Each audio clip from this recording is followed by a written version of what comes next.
Hey everybody, I'm Yvonne Williams with Back to Earth Creations, and in this video I want to show y'all how to use this 3D stamp. I'm going to be demonstrating a little bit on leather, but then mostly on polymer clay for a project. So let's get started.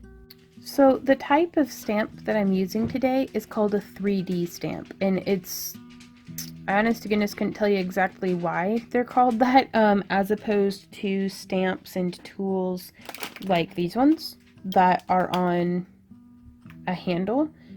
These ones, you get the tips and then you interchange them on different handle bases. So here I wanted to show y'all some differences between thin leather and thick leather when using 3D stamps. You can see this is very on the thin spectrum, and this is very on the thick end of the spectrum. So this is the difference between a 1 ounce and closer to a 10 ounce. Given the opportunity to choose, I would definitely go with a thicker leather because you can see it takes more of the detail. But you can see on both of these, this one here kind of jumped and became muddy a little bit. Same thing here on this one. There is some double imprinting. Whenever I'm using this tool, the heavy duty, setter, I get a lot more jumping than I do whenever I use this tool. And I think the reason is this one, whenever it sits on the tool, there's nothing really holding it there. It's great for like applying pressure, but if I hammer it, then the tool jumps and the thing jumps and it all kind of shifts a little. Whereas with this one, you secure it in there and it's basically on there. So just for demonstration purposes, I'm going to kind of come off to the side and get some video of this getting hammered for you.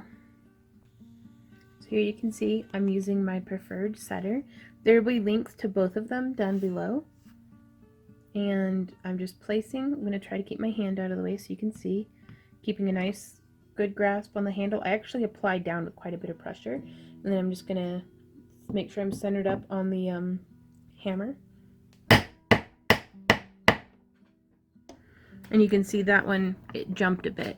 This is another reason why I save all of my scrap leather, so you can really practice and get the hang of doing this. So I'm going to hold it, place it.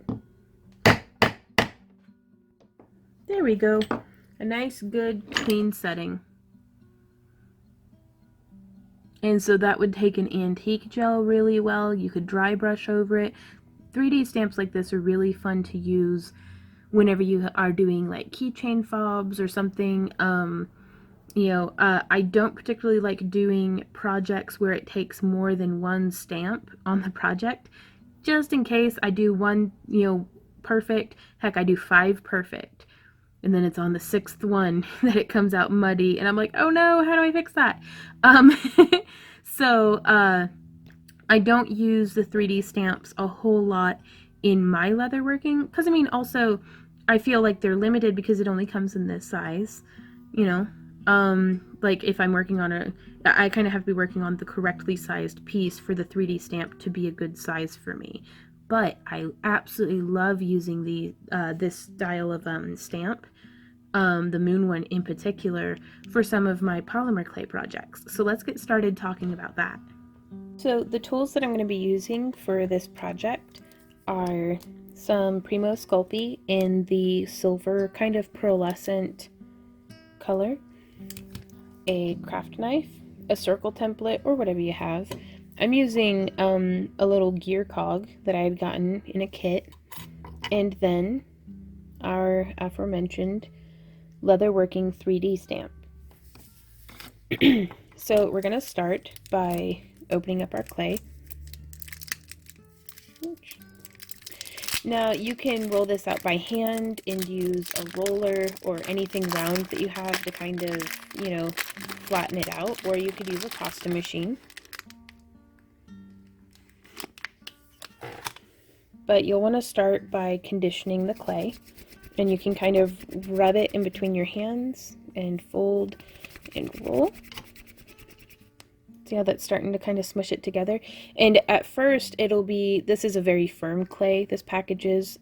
It's been sitting in my drawer for about 3 or 4 months. So usually fresher blocks are a little bit softer. You could sit on the block for a bit to heat it up, but I don't mind getting a little bit of a hand massage, especially my thumb's really been bothering me. So this really gets into the deep tissues of your hands and kind of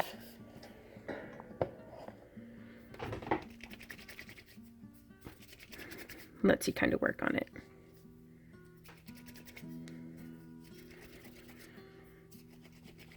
Now, if you have problems with your clay being ultra like crumbly or just difficult to work with, you can use Clay Softener is a product that's on the market, and there'll be links to all the different tools and mentioned materials down in the video description.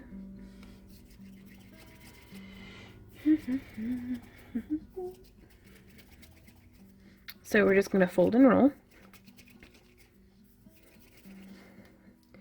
And then I'm actually going to get out my pasta machine so that I can show y'all how that works. Like if you were to just use a roller, you would just set this down on the table. Some folks use stacks of cards on either side. But this is just an acrylic roller. It's nice because it's seamless. And we would take it and kind of just roll our clay out. And you can fold it and roll it. And get a kind of nice even thickness however you like. Here you can see I have my pasta machine. I very much prefer this to the roller because I'm able to get very consistent sizes, and I feel like it does all the hard work for me. So I just have it on its thickest setting. I didn't even bother to clamp it down. You can see you just feed it through, and you can brush those little lines out with your fingers. But I'm just going to keep folding the clay and rolling it in the same direction. And with the clays that have like a little pearlescent mica in it, you can see here the little lines that makes. We're going to be able to get a really cool effect by doing kind of like a little color shift a little bit, or texture shift. I'm not sure what to call it. There's a term for it, I'm sure. But I'm going to fold in the sides, and even though I'm folding them in like this, I'm still going to feed it in through this way. So here we have it. I kept folding it and feeding it through in the same direction. Don't worry about these lines, they'll come out. They're just from my pasta machine. And I'm going to use the side that doesn't have any imperfections on it. And I'm going to take this circle template and kind of compare and see which one I think would look nice. I think that one's a little too big.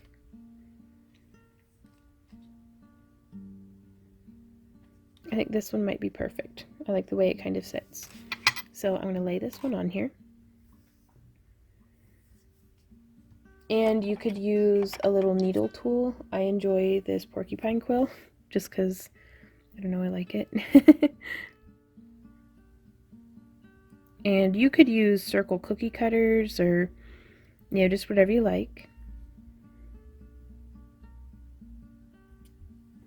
And just make your line. And then I'm going to use my craft knife to cut out my circle.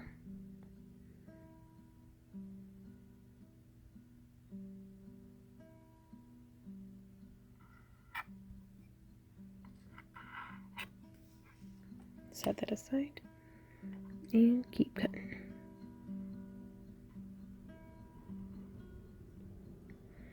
Now, if you don't cut out a perfect circle, don't sweat it too much.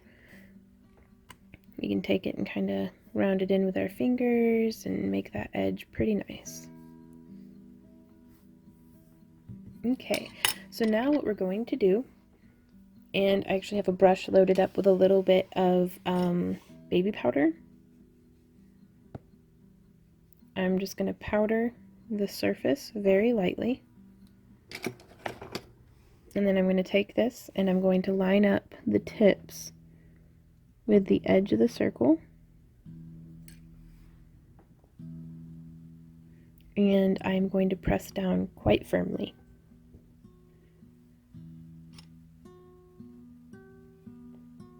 Then we can pull that up. And you can see that left a really nice imprint.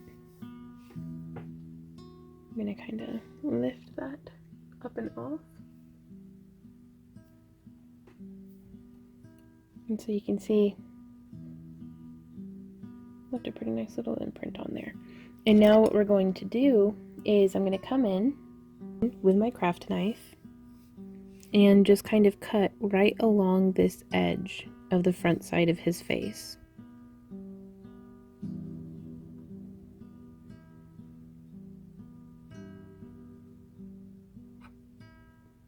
Just like that.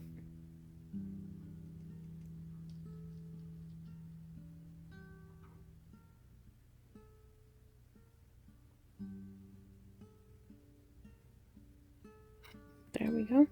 The two main parts. Now here for along the face, I don't sweat the finest details too much. So I'm actually just going to kind of come in and cut that part, cut the chin out, and just kind of get the gist of it.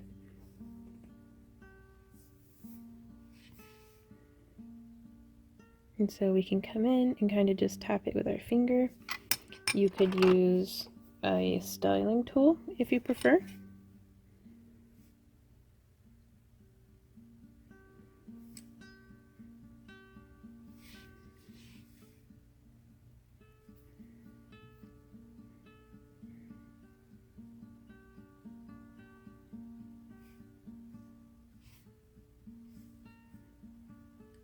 There we go. I do prefer kind of just using my fingers, really.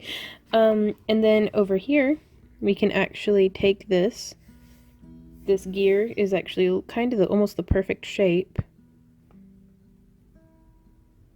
And just, you could do a little bit of an imprint. Just like that.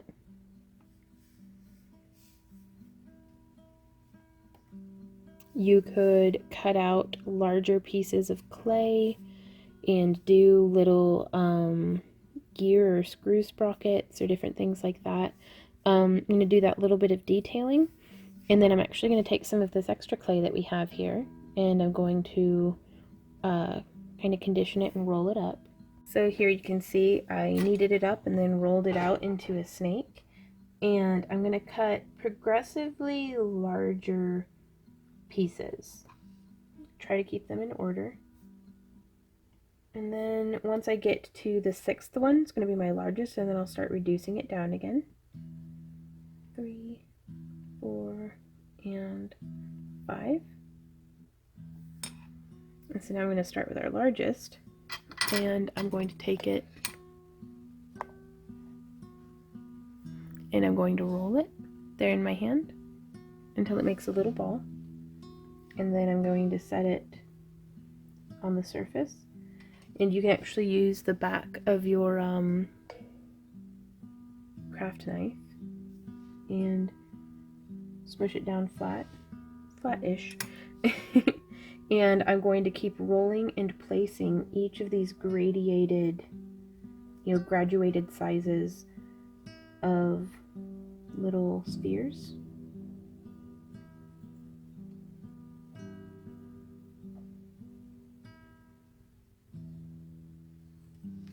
And it turns out I only needed 4 on each side.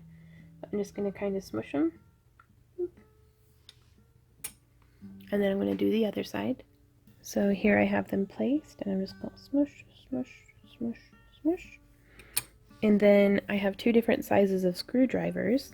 I'm going to use the largest one to just, and this gives them little screw heads to make it look like they were like, machined into place or something.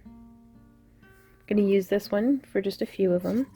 And then I'm going to use this one here to smush into the smaller ones, because it has a much smaller Phillips head on it. So there we are. And now you could take this and you can bake it, or you could dust it with some, what's it called? Like chalk pastels or eyeshadow or just whatever you like. I think with this one I'm actually going to bake it at 275 degrees Fahrenheit for about 20 minutes. It's a pretty thin piece, so I don't really think I need a whole lot of baking time. I'm going to try to tidy this nose up a little bit. And then I'm going to go over it with an acrylic wash, and I cover those techniques in some of my other videos. But this is just an idea. You could take this and put it on a fairy house. You can make it independence, jewelry, it just whatever you can think of. Hey y'all, thanks so much for hanging out with me. I hope this was helpful to you and that it demonstrated maybe a couple of the different techniques that you can use with 3D stamps. This one of the crescent moon in particular. I really enjoy this, especially for making pretty quick pendants, because it's whenever you need something with a little bit more detail in it, but you don't want to have to hand carve every intricate bit. Nothing like a stamp. Um, but like I had mentioned earlier, it is kind of limited and you can kind of only make stuff that one size. But sometimes having that parameter of limitation can force you to be creative in other ways and kind of figure out where to go from there. So if y'all have any questions, comments, or ideas, I'd love to hear from you. If you make things with one of these stamps, or just something, want to share it, we're putting together a Facebook page, but in the meantime you can still find me on Facebook and Instagram and stuff and share there. It'll get updated down in the video description links and stuff whenever that happens. If you enjoy my free tutorials and would like to support the creation of more of them, please check us out on Patreon. There's links again down in the video description below, and pledges as little as $1 get your name in the hat for giveaways. You get behind the scenes content, all sorts of stuff. The more you pledge, the more you get. And then also, like, all of those proceeds go towards promoting artisan education. Come on, Vaughn. As well as enabling us to produce these daily free tutorials for you guys. So thank you so much. I'm gonna go get the marbles out of my mouth, and I hope y'all have a fantastic day. Happy crafting, and I'll see you around. Bye.